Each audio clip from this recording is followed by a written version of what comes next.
I was in the middle of deadheading the roses when my phone rang.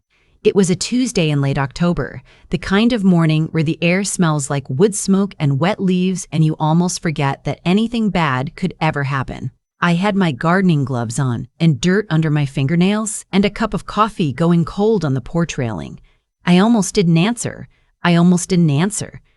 The number wasn't one I recognized. A local area code, but not a name in my contacts. I pulled off one glove and picked up. "Is this Joanna Whitfield?" A man's voice. Careful. Official. "It is," I said. "Ma'am, this is Deputy Corwin from the Harlan County Sheriff's Department. We have a young woman here at Mercy General who gave us your name. She said to call you first." My hand went cold before the rest of me did. "Who?" I said. Not a question. I already knew. "Her name is Priya," he said. "She said she's your daughter-in-law." I drove 40 minutes without remembering any of it. I parked crooked in the hospital lot and didn't care. The deputy met me at the entrance. Young man, couldn't have been 30, and he looked at me with that particular expression I've learned to recognize over 63 years of living. The expression that means what I'm about to tell you is going to change things. Priya was in room 214. They had her in one of those hospital gowns that are never quite enough, and she was lying with her left arm extended, an IV line taped at the crook of her elbow. Her face was, I'm going to say this plainly, her face looked like someone had taken something to it. The left side was swollen. There was a cut above her eyebrow held together with butterfly strips. Her lip was split. She was 6 months pregnant. When she saw me, she turned her face away. Not because she was scared of me. I understood that immediately. She turned away because she was ashamed, and that made something in my chest break in a very specific way because Priya had nothing to be ashamed of. I pulled the chair to her bedside and I took her right hand between both of mine, and I sat there quietly for a moment, the way my own mother used to do when words weren't the right thing yet. "Who found you?" I asked. "A man walking his dog." Her voice was barely there. On the access road near the reservoir. The reservoir, that was 12 miles outside of town. 12 miles of nothing, pine trees and gravel road and no cell service. "How did you get there, honey?" She closed her eyes. "They said we were going to look at a piece of property. Declan's father said he had found something, a parcel of land, and he wanted us to see it together. He said he wanted to make things right between us." She swallowed. Declan drove. His father and his uncle were in the car behind us. When we stopped, they asked Declan to come look at the boundary markers with them. Just him. They said I should wait in the car. She stopped. And then? I kept my voice even. Declan came back and he said he needed to show me something too, that I should come see. So I got out. She pressed her lips together. The split one made her wince. It wasn't about property markers. They walked me into the trees, and then Declan's uncle said I didn't belong in their family and I never would, and that if I had any sense at all, I would sign the papers his father was holding and take myself back to wherever my kind came from. I did not move. I did not allow myself to move. And when I said no, she said, when I said I wasn't signing anything, that I was carrying their grandchild and they had no right to. She stopped again, breathed. Declan's father grabbed my arm, and then it happened very fast. She didn't describe what happened very fast. She didn't have to. The hospital had already documented it. "Where is Declan now?" I asked. She looked at me then, full on. And what I saw in her eyes was the thing that would stay with me for months afterward. It wasn't fear, and it wasn't rage. It was the flat, gray look of someone who has been proven right about something they desperately hoped they were wrong about. "He drove away with them," she said. "My son Declan married Priya Subramaniam 4 years ago in a small ceremony at the botanical garden on the edge of town. She wore ivory silk and her mother's gold earrings. He cried during the vows. I stood in the front row and I thought, this is a good woman for my son. This is a woman made of something real. What I did not fully understand then, what I chose to minimize, I'll admit that now, was the problem of his father's family. Declan's father, Gerald, and I divorced when Declan was 11 years old. Gerald remarried quickly, a woman named June who had no children of her own and seemed to experience Declan's existence primarily as an inconvenience. But Gerald's brother, Stuart, that was the real piece of the machinery I underestimated. Stuart was the one who ran the family. Gerald did what Stuart told him to do. Gerald had been doing what Stuart told him to do since they were boys in Harlan County, and nothing, not age, not distance, not Declan's adulthood, had changed that dynamic at all. Stuart had opinions about Priya. He made them known at the wedding, not in any way you could point to directly, but in the kind of way that leaves a residue. He didn't come to the rehearsal dinner. He sat in the back at the ceremony. When I shook his hand at the reception, he looked at me and said, "I hope Declan knows what he's gotten into," and smiled like he'd paid me a compliment. I should have said something then. I have spent 4 years wishing I had. Priya told me things over those 4 years in the way that daughters-in-law tell things. Sideways, carefully, never quite making a direct accusation. That Stuart's wife refused to be photographed with her at Christmas. That Gerald would call Declan and not ask about Priya at all, as though she didn't exist. That Stuart once, when he thought she was out of earshot, had said to Gerald that the baby, they didn't know yet there would be a baby, that any baby from that union would have mixed up blood, that the family line mattered. Mixed up blood? That was his language. Mixed up blood? And Declan, my son, my boy who cried at his own wedding, had heard these things and said, "Let's not make a big deal of it. Let's not create conflict. Let's just keep the peace." I am 63 years old, and I have learned, later than I should have, that keeping the peace when someone is poisoning the water is not peace at all. It is just a slower kind of drowning. The deputy, whose name was Corwin, took my statement in a small room off the hallway. He was thorough. He was kind. He told me they had already sent a car to Gerald's address and that both Gerald and Stuart had lawyers present within the hour, which told me everything I needed to know about how surprised they were by the consequences of what they'd done. Declan, he told me, had not yet been located. "What do you mean, not yet located?" I asked. "He's not at his home address. His phone is going to voicemail. We'll find him, ma'am. It may just take a few hours." I walked back to room 214, and I called my younger sister. Her name is June. Different June, no relation to Gerald's wife, just a coincidence that had always amused Priya, and she is 58 years old, and she has been a family law attorney in this state for 26 years. When I told her what had happened, there was a silence on the line that I recognized. It was the silence of someone shifting gears completely, of someone moving from sister to professional and understanding that both are needed right now. "I'm 2 hours away," she said. "Don't let Priya talk to anyone else. Don't let anyone from Gerald's side into that room. And Joe, call Dr. Mabry. Tonight." Dr. Mabry had delivered Declan in 1986. She was semi-retired but still consulting, and more importantly, she was the kind of physician who understood that documentation was protection, who understood that a pregnant woman who had been assaulted needed her records to be airtight and complete before anyone started negotiating anything. I called her. She came. Declan showed up at the hospital at 8:17 that evening. I was in the hallway when he came through the door.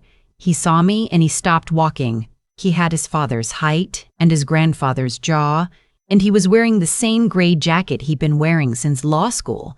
And he looked, I want to say, he looked frightened, because that is what I needed to see. But the truth is, he looked mostly like a man who has been caught. "Mom," he said.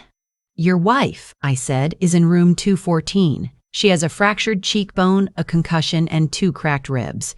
She is 6 months pregnant. She was left on a gravel access road in 40-degree weather after your father and your uncle decided her blood was too mixed up for their family line."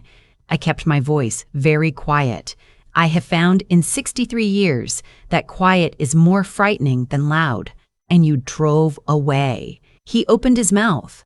"I am not speaking to you right now," I said. "Go sit with your wife." He went. My sister arrived at 10:30. She had a briefcase and a thermos of coffee, and she sat with Priya for 45 minutes before she came to find me in the waiting room.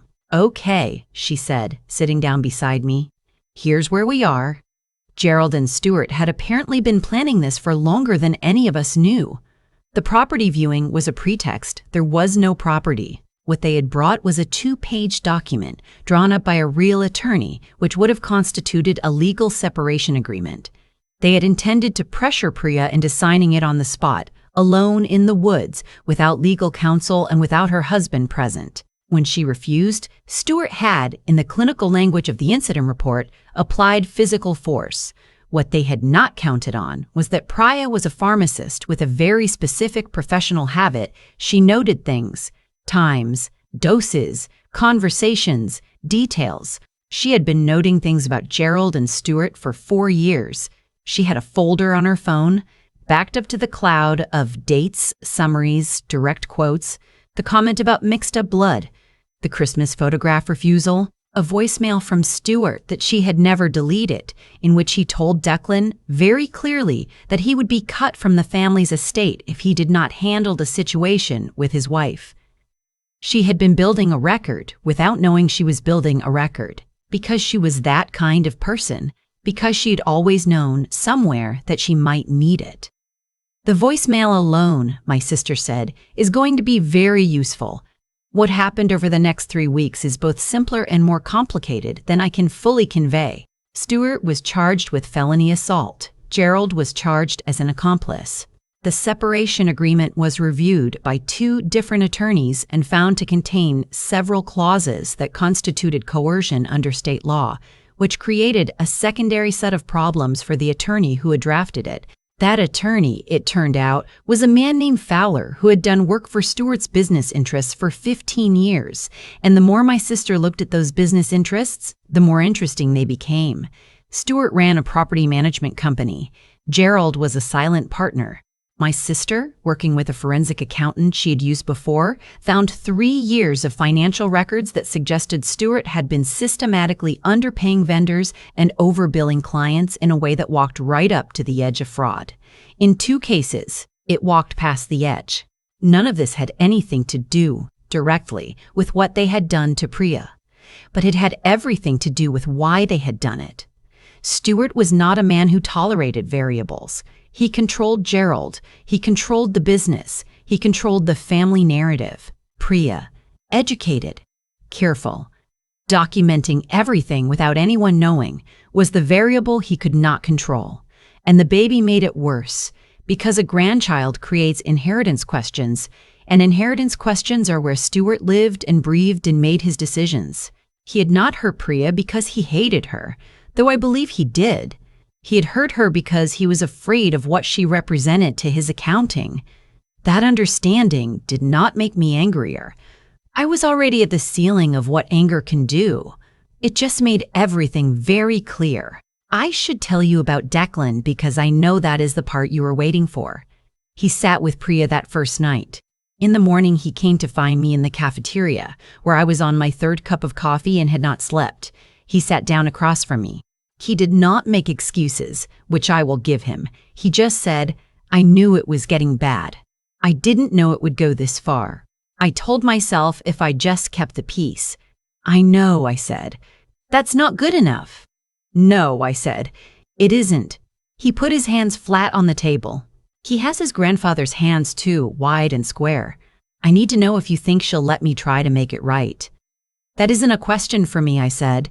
That is a question for her, and it's going to take longer than a conversation to answer, but I will tell you this. I leaned forward. If you go back to them, if you take their side, if you minimize what they did, if you tell her it wasn't that bad, or that we need to think about the family, I will not be able to help you. Not because I don't love you. I will always love you. But because she is carrying your child and she was left on a gravel road and there is no version of this where that is something we move past quietly. He nodded. His eyes were wet. Your grandfather, I said, used to tell me that the way a man treats the people who can't hurt him back is the only real measure of his character. Your father's family never understood that. I have spent 30 years watching what that looks like from the outside. I picked up my coffee. You have a chance to be different, but chance is all it is. What you do with it is up to you. Priya was discharged after 5 days. She came to stay with me at the house with the roses and the cold coffee and the porch railing, and she stayed for 6 weeks. Her mother flew in from Chennai and stayed in the guest room, and we navigated each other's kitchens with the particular careful respect of two women who love the same person and are from very different worlds and are both, in our ways, furious. The criminal case moved slowly, as criminal cases do, but it moved. Stewart's attorney pushed for a continuance. The DA pushed back. The financial investigation added weight that made everyone on Stewart's side very quiet and very cooperative. Declan came to the house every day.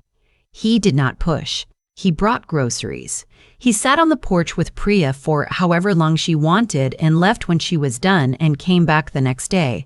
I watched this and I did not interfere because some things you cannot fix from the outside. Some things a person has to build back themselves, brick by brick, with someone standing next to them willing to hand them the mortar. 3 weeks before her due date, on a Wednesday evening when her mother had gone to bed early and I was pretending to read on the other end of the sofa, Priya said without looking up from the blanket she was folding, "I think I want to go home." I looked up. "Not yet," she said. "But soon. I think I want to have the baby at home." "Your home," I said. "With Declan." "Yes." She smoothed the blanket over her lap. "He is not his father." "No," I said. "He isn't. I am going to need things to be different." "I know. And if they aren't different, then you come back here," I said. "The guest room is always yours." She finally looked at me.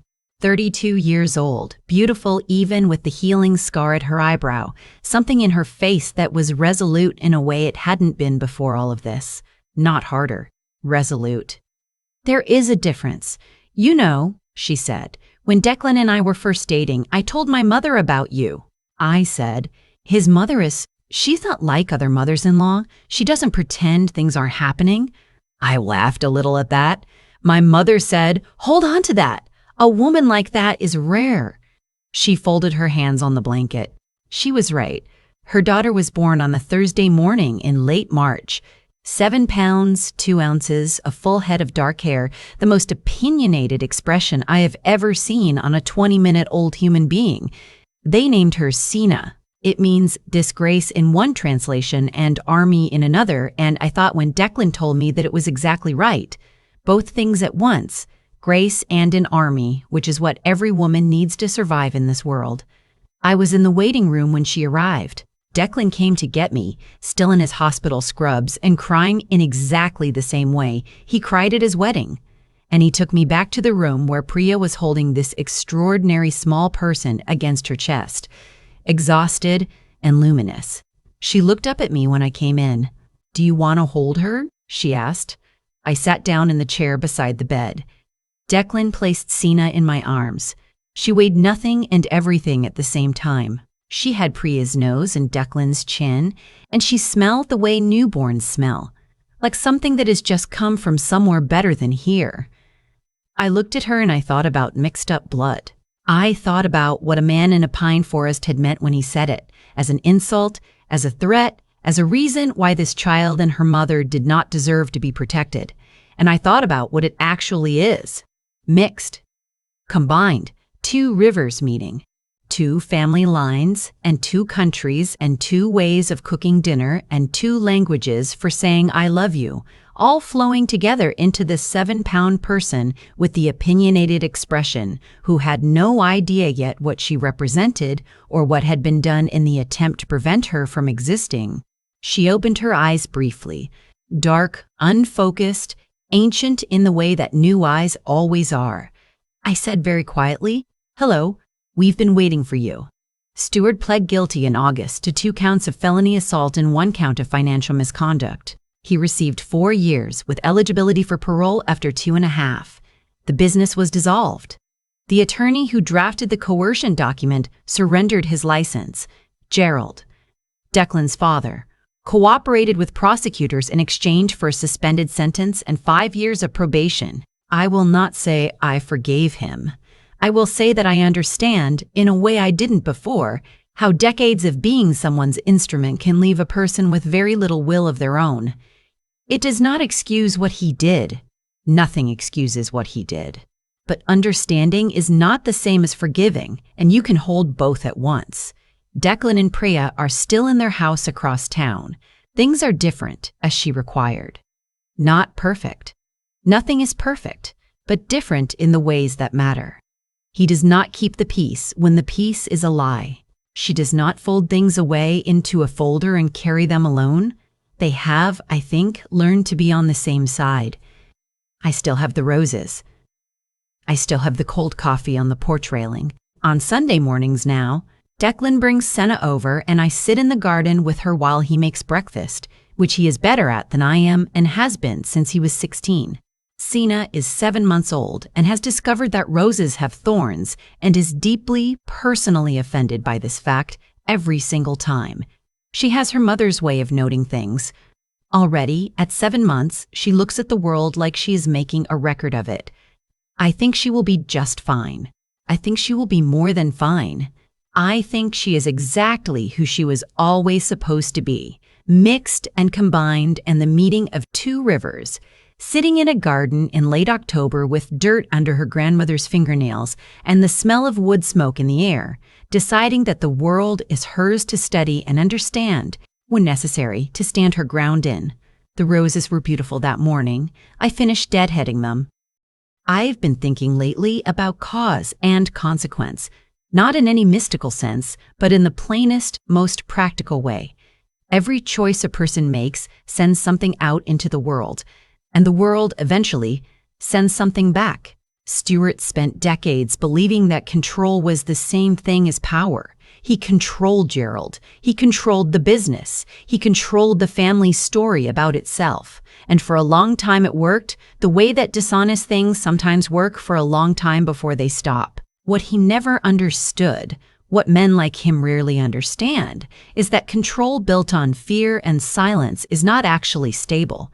It is just a structure waiting for one honest person to walk through it. Priya was that person. Not because she was looking to be, not because she set out to bring anything down. She was just a woman who paid attention and wrote things down and refused to sign a piece of paper in a pine forest because something in her said, "No, this is not right, and I will not pretend it is." That is what I keep coming back to. Not the lawyers, not the charges, not the financial records my sister found. All of that mattered. All of that was necessary, but it started with one person in a terrifying moment who held on to herself anyway. I think about what Declan said to me in the cafeteria, that he kept the peace, that he told himself things wouldn't go that far. I have made that same mistake in my life, and I know exactly how it feels from the inside. You tell yourself you are being reasonable. You tell yourself that accommodation is wisdom. What you are actually doing is letting someone else's cruelty become something you are responsible for managing, and that is a bargain that never ends in your favor. The hardest kind of intelligence is not the kind that scores well on tests. It is the kind that looks at a situation clearly, without the distortions of what you want to be true, and says, "This is what is actually happening." Priya had that. She had it before any of this. In the 4 years of notes on her phone, in the way she told me things sideways without quite making accusations because she understood that accusation without proof helps no one. She built her case quietly, patiently, not out of malice but out of the deep practical wisdom of a woman who knows she is not being believed. And Senna, this small 7-month-old person who has no idea yet what was done in the attempt to prevent her from existing, she is going to inherit something from all of this.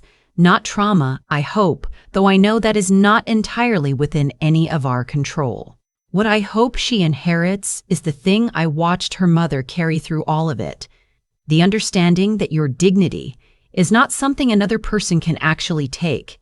They can try. They can cause tremendous harm in the trying, but the thing itself, the knowledge of your own worth, lives somewhere inside you that no one else can reach unless you let them. I am 63 years old. I have made my share of mistakes, and I have had my share of mistakes, and I have had my share of things done to me that I did not deserve. What I know now that I wish I had known at 30 is this: The people who tell you that you do not belong, that your blood is wrong, that your presence disrupts something that was fine before you arrived. Those people are not describing you. They are describing their own fear. And fear, when it is left unchallenged, will always eventually reach for something it should not. It reached, and it was stopped. That is the whole of it. The roses are still blooming. Sina is still deciding the world belongs to her. I think she is right.